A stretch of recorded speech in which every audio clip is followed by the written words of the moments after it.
Well, good evening, everyone. My name's Bokushu. Nice to see you all here. As some of you know, we have our summer Ango coming up, our intensified practice period. And I thought I would revisit one of my favorite topics in advance of that, which is, why are we doing this?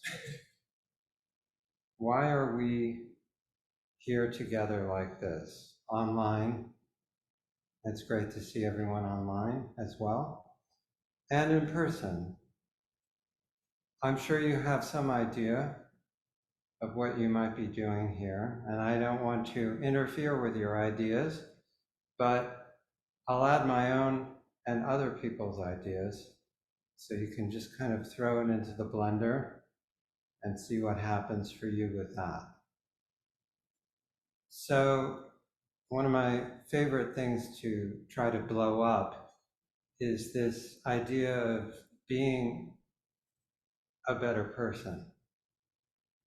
Coming here and sitting, or sitting at home, as the case may be, because you would like to be a better person.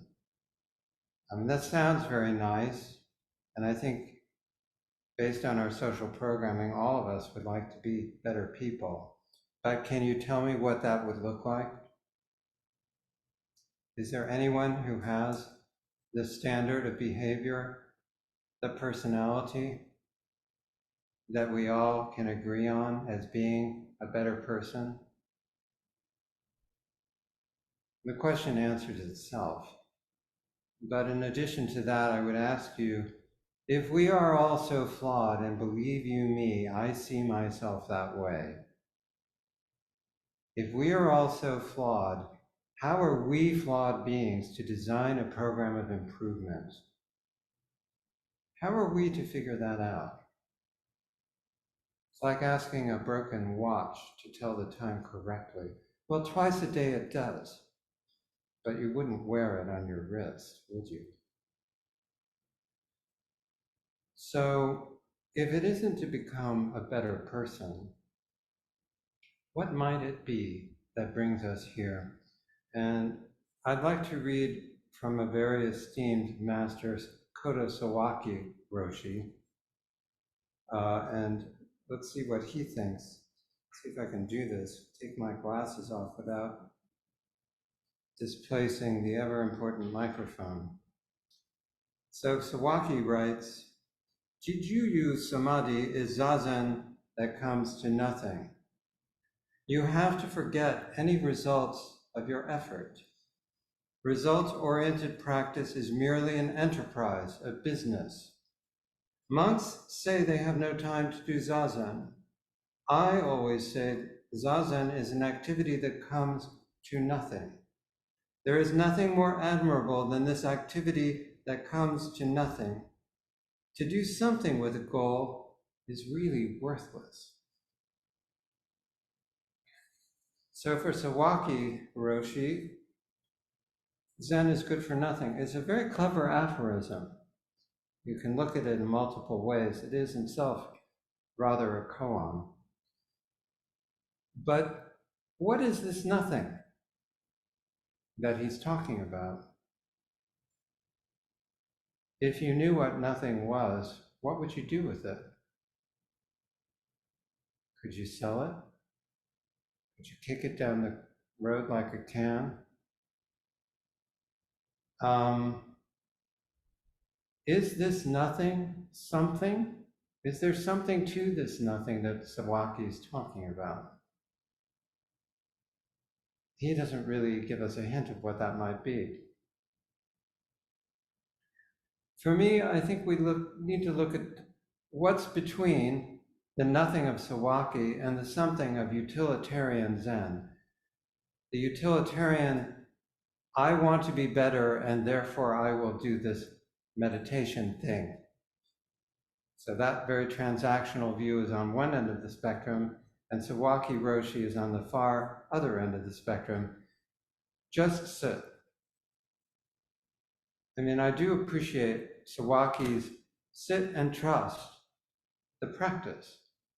But I think there's something in between, because I think that we've got to recognize that people need a motivation, they need an inspiration.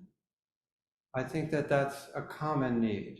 So I would like to respect that feeling while not making what we're doing here utilitarian. So what is in between these two polar opposites? I do want to mention one more problem with the utilitarian version of it, which is the self-improvement version. It is in fact the teaching of this Buddhist religion that the self is the problem, that clinging to a self is the source of our suffering. So if you want to become a better person, is that not more clinging to the self? Why would you improve or seek to improve something that in fact does not exist? That would seem to be a waste of time. In fact, more than a waste of time, the exact opposite of what the teachings tell us our practice is about.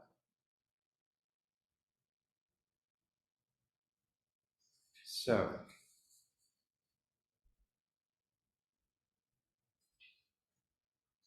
if it isn't nothing and it isn't utilitarian, how does this practice manifest in our lives? How are we to use this zazen practice in our daily lives? In my arrogance and delusion, I will try to tell you, if the self is something that we can stop clinging to, and if we can stop clinging to that self, stop suffering, then what is the way to stop clinging to the self?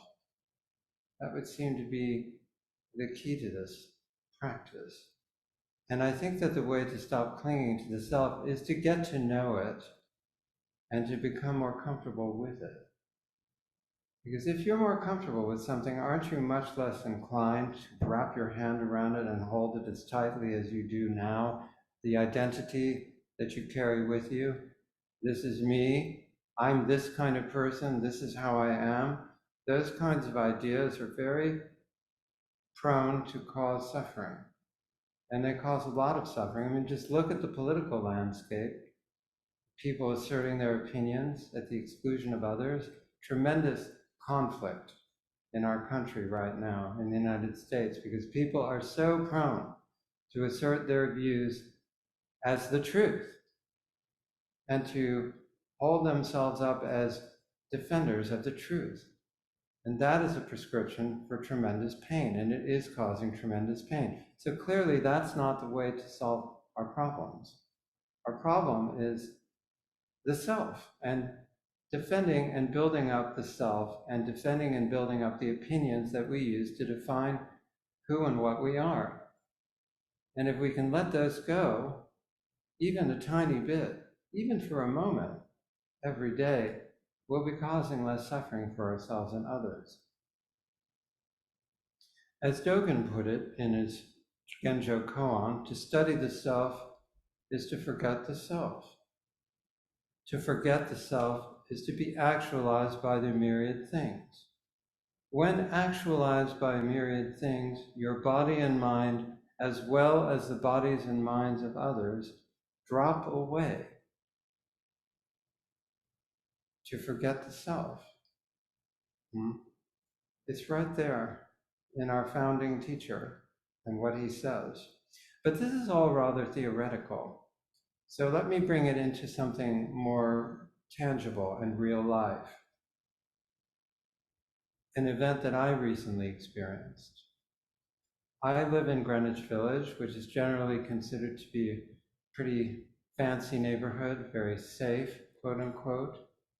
I was walking along a street in my neighborhood, 10th Street, and I was coming toward Broadway, the corner, and around the corner came a man I'd never seen before.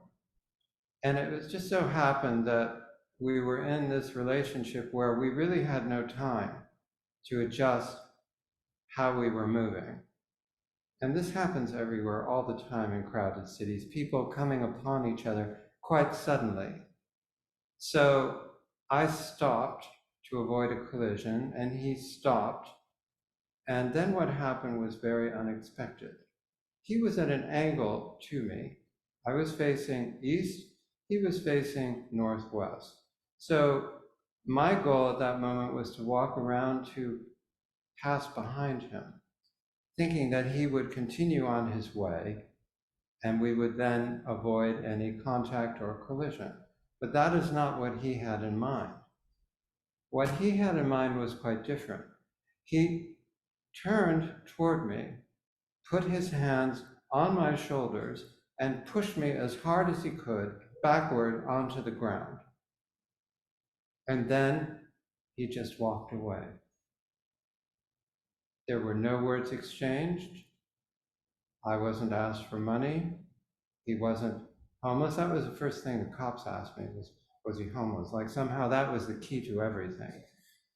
But he didn't appear to me to be homeless. He had no bags at all. His hands were completely free, obviously, because he used them to assault me. So he slightly adjusted his course to no longer walk on 10th Street, but rather on Broadway. But he was walking away at a very leisurely pace. You would never know to look at him that he had done anything to anyone. There was no indication afterwards that anything had happened. Of course, I was on the ground, and I have to be thankful that he did walk away, because at that moment I was completely helpless. There was absolutely nothing I could have done to defend myself. If he had chosen to pursue his attack, I would not be here with you now. So I have to be thankful for that. But of course, I was hardly thankful at that time. So I got myself up, and after speaking with some witnesses, I called 911. And in due time they came, and they did absolutely nothing. They crossed their arms across their chests, listened to me with a great deal of skepticism, saw that I didn't need an ambulance, and decided that it was not a problem, that this was not worth reporting. So they didn't tell me. And this is something you should know. If somebody assaults you, and that's what this was, you need to get the police to write it up. They need to write on a document that there is a report of an assault, because if they don't do that, nothing happens. Well, they didn't bother to tell me that. So I didn't ask for it, therefore they did nothing. I only found out about this a week later when I called the cops to see what was going on with it. Not that I had any expectation that they would do anything, mind you, but in any case, I wanted to know what was happening, and they couldn't find it, and that's why. So remember, if you have a problem like this, make the cops write it up, and then get a number. So, we're in this temple where everything is all peace and love, or so you might think. Well, I'm not about peace and love for this guy. I want him to be found, arrested, charged, tried, convicted, and imprisoned. I want those things very much. I'm very angry about what he did. He chose to do it. I watched him make the choice. He was, as I said, at an angle to me, and I was close enough to him. I watched his eyes move in their sockets to face me before he did what he did. It was chilling. I can't explain it, but I felt it was tremendously intimate to have that view of a person's mind as they made the decision to attack. So I'm not about peace and love for him, but I also realize, as I'm not about peace and love, that my anger toward this man more than 2 or 3 weeks later is my own form of suffering. So let's distinguish between pain and suffering, because I think it's critical to understand the difference. When I hit the ground, and I hit it hard, that was painful. And when I got up and started to walk after him with 911 on the phone, that hurt. It was painful to walk. Right now, I still have pain in my back from the impact. Sitting here right now, weeks later, I'm in therapy for it. But the anger that I'm talking about is not pain, it is suffering. It is what we do with what happens to us to prolong the experience, to prolong the emotion, to continue to feel that we have been wronged and that we must have vengeance, that is a form of suffering. It isn't that he shouldn't pay for his crime. That's not suffering. He should be accountable for what he did, just as all of us should be accountable for what we do, including me, absolutely. We should all be accountable for our actions. But that's different from the emotional energy that says, I want justice, I want vengeance, I want retribution. That is suffering. So I can suffer, and I can see myself suffering. And I can see that I actively am choosing to suffer. And it's a perfectly legitimate choice. I am entitled to choose to suffer, but I at least know what I'm doing, right? I know that I have a choice and that I can put that down at any time, that I can drop that emotional intensity and simply be methodical about it. Call the police, continue to nag them, and get them to do something. That's very different from the anger and retribution side of it. And this is how I'm practicing with it, okay? So bringing practice into our daily lives means using the teachings to regulate and examine our emotions. And through that examination and regulation, to work with our behavior so that we don't go around pushing people over when we don't have to. I think it's pretty fair to say that this gentleman, and I use the term quite loosely, is not a Buddhist practitioner. He is in the export business. That's what I call it. He is exporting his pain onto others because he doesn't know how to work with it. It has become intolerable to him to be who he is. And for that reason, he must exercise his demons through others. People walking around completely oblivious to what's going on in this guy's head, and there are many more examples of this besides him, are just waiting to be used as vehicles for his suffering to be exported. So that was my function. I was used as a vent, a safety valve for this man's anger and whatever else was going on inside of him. You know, and there's another way to think of it, that if he hadn't pushed me over, maybe he would have killed someone else.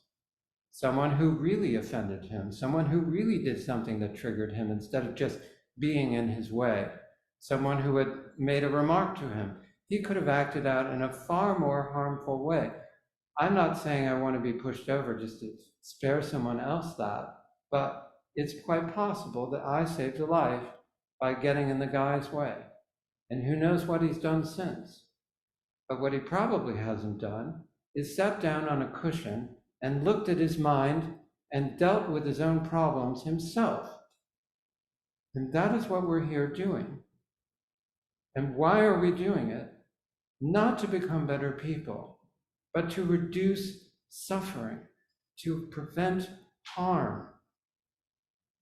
There's plenty of it in the world, so we can just do a little bit to reduce it by taking care of what's going on inside ourselves. And the way to do that is to look at it and look at it and look at it and get a lot more comfortable with it. And as we get more comfortable with it, what happens? Well, it drops away. That's the teaching.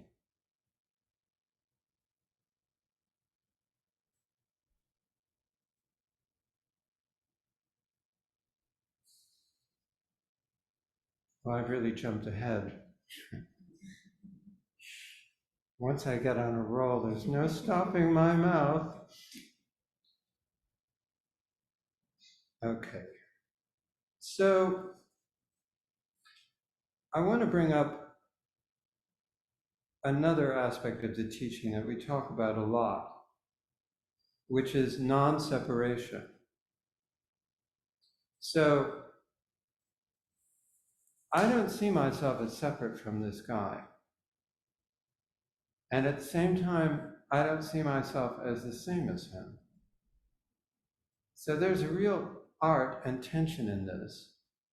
I can recognize that in myself, I have that rage. I have the potential for tremendous anger. I spoke to it already, right?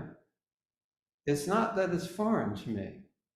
It's that I work with it and regulate it because I don't want to cause suffering.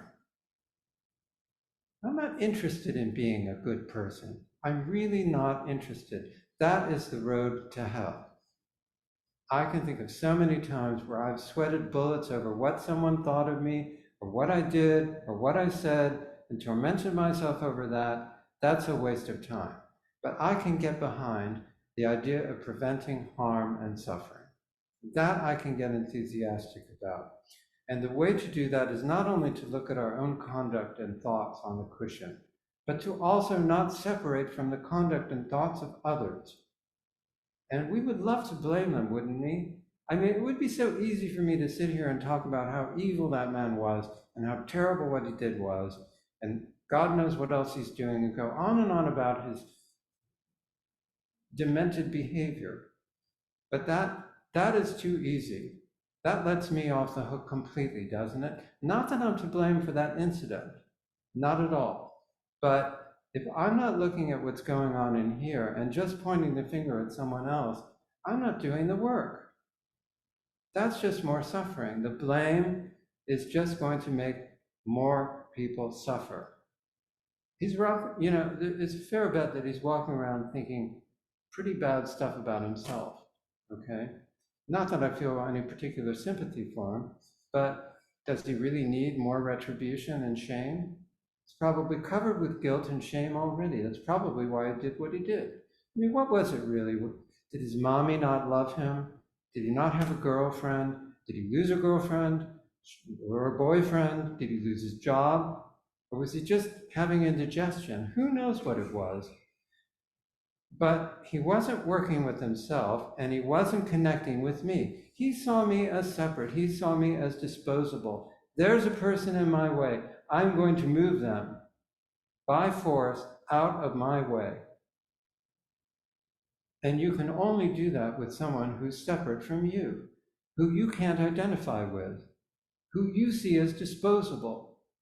This is absolutely the wrong frame of mind.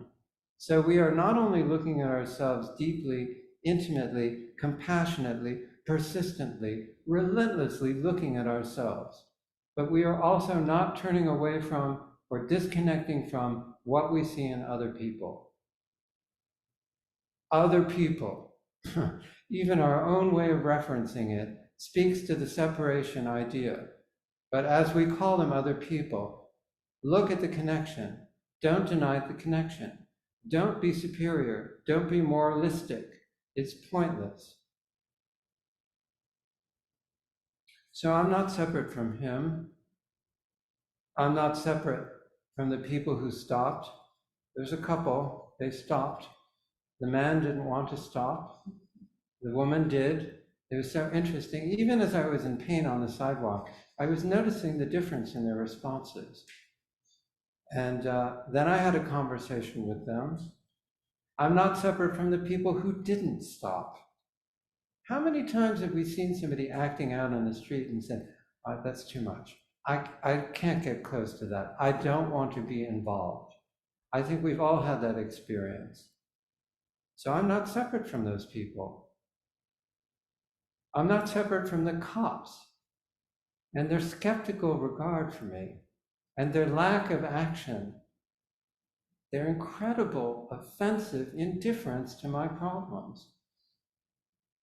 I'm not separate. And you, last but certainly not least, you are not separate from it either. You're not separate from me, you're not separate from that guy, and you never have been, not even for a moment, separate from it.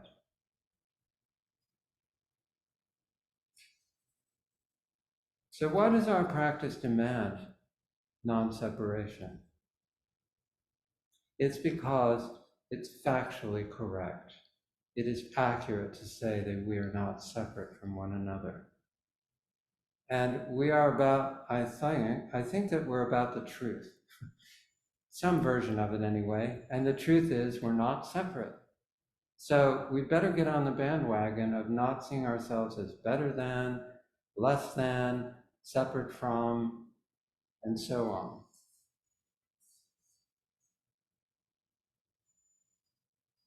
So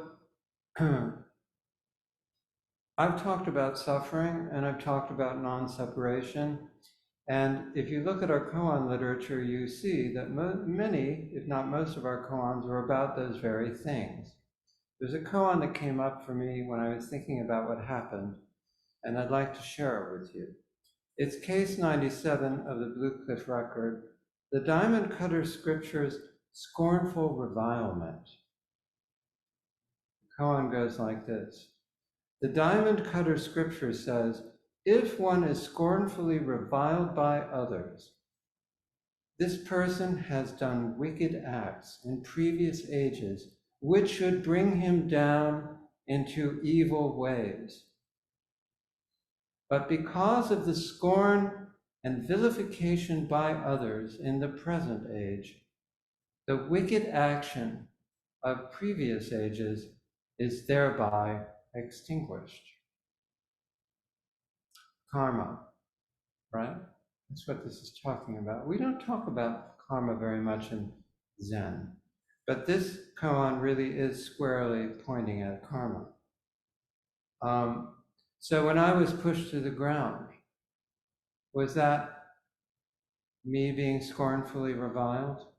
Was that me paying for my past actions? Was I, in fact, now sitting here wanting retribution? Was it, in fact, the retribution for my own errors and faults in prior ages? Is that what happened? Am I to blame? It's an interesting proposition, isn't it? It puts a whole spin on this that I never considered before I looked at this koan. But I don't think so. I'm not buying it. I'm not blaming myself for this guy's behavior. I have enough to do managing my own behavior in this age. So forget about the previous ages. Let's just focus on what we're doing right here and now. And let the previous ages take care of themselves. And by the way, what is a previous age? When was that previous age? Was it 10,000 years ago? Or was it that? When was the previous age in which I did the thing that led to him pushing me down? I'm not buying it. But the question of when the previous ages were is an interesting one. And what about that guy? There's this language in the koan, bring him down into evil ways. So wasn't that an evil thing to do? Was he being brought down to evil ways because of his prior actions in previous ages? So although he was enacting retribution in this model, was he in fact part of the karma equation? So he had his karma, I had my karma. Somehow these roles were foreordained. There was in what he did, I haven't spoken of this, an almost military precision. It was as if he had been trained to do that, and as if he was absolutely prepared at that moment to do it. It happened so quickly, it took my breath away. There was no time to avoid it. It was extraordinary how he did it. So it almost seemed planned. I even briefly considered somebody had put him up to it. It was like a momentary paranoid thought that this was not a random event because it was so perfectly executed. But I don't believe that either. I don't believe because this man did something wicked in previous ages that he was brought down into the evil way of pushing people out of his way. I believe that he was unable to deal with his life in this age and that he used me to deal with his life in this age.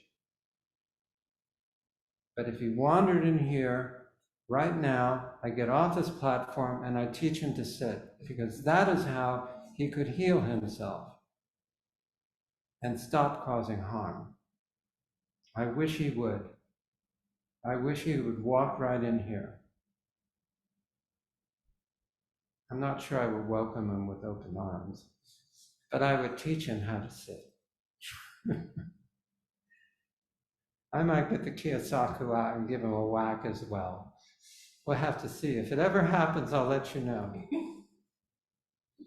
So just one more side note about this koan. It's really interesting. We have a different translation of the Diamond Sutra. And that translation makes this koan look as if it's a total misquote of the Diamond Sutra. It's actually very different from what our translation says. And our translation says,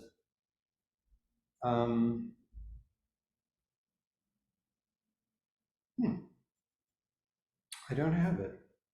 Well, oh wait, it's on this page. I'm sorry, I do have it. Those gentlemen and ladies, Subhuti, who will learn, memorize, and master such discourses as these, will be despised.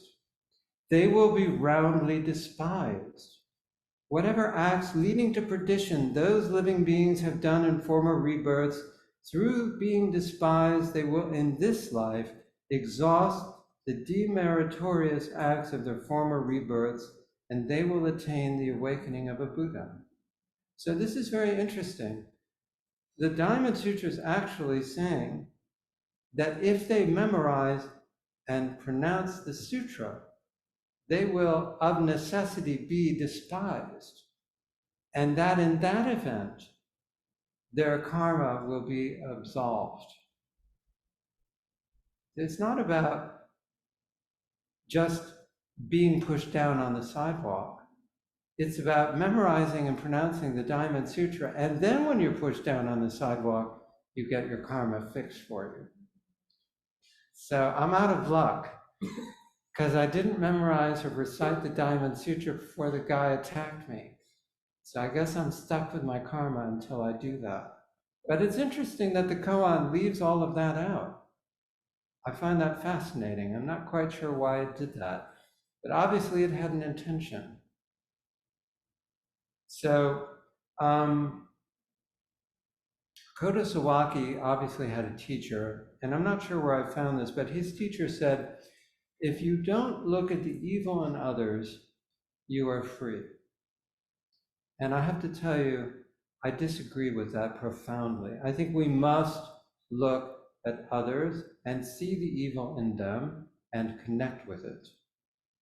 Not turn away from it, not deny it, not absolve ourselves of it, but to look squarely at whatever is in front of us and connect with it.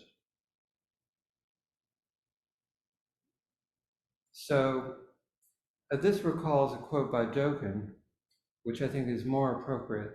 Fools look at themselves as if looking at another. Developed people look at others and see themselves.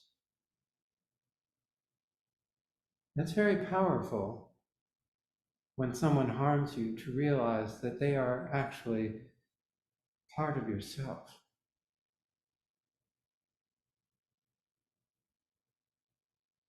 That you can connect with them on that level. That's very powerful. I'll let Dogen have the last word and read a poem he wrote. This life of one day is a life to rejoice in. Because of this, even though you live for just one day, if you can be awakened to the truth, that one day is vastly superior to an eternal life. If this one day in the lifetime of 100 years is lost, will you ever get your hands on it again? Thank you.